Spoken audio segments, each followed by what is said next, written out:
Good content, fact or fiction?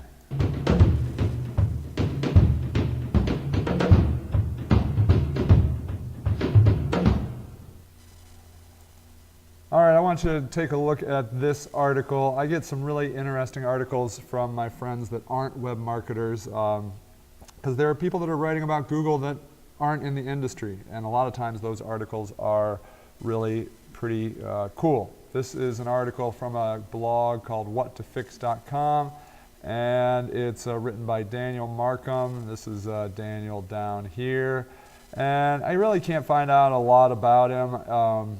I think maybe he's a programmer or something along those lines, but he has this interesting article about the myth of good content as far as it relates to Google, and I think he sums it up pretty well. Here are some points that I think are particularly interesting. The web is not about good content, it's a popularity game. The theory being that if a lot of people cite you, you must be on to something. What he's saying is that he understands the algorithm of Google, and the algorithm is if a lot of people link to you, you will do well, but Google's theory is people will link to you because you have good content. And he appropriately says that, you know, sometimes people link to you because you have bad content, because they hate you. And that gives you a lot of links. So I thought that this was interesting.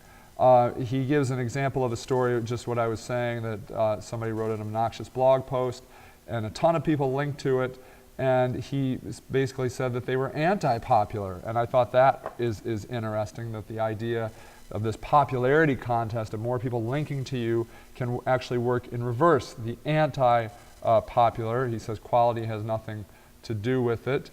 And then he sums it up and he says, don't buy into the notion that quality sells itself or that the best way to get readers is good content. It's just a lie. But then he says that that really is the case in all of life. The best doctors aren't the happiest people. The best singers don't rise to the top. The best artists aren't the ones necessarily leading the art game.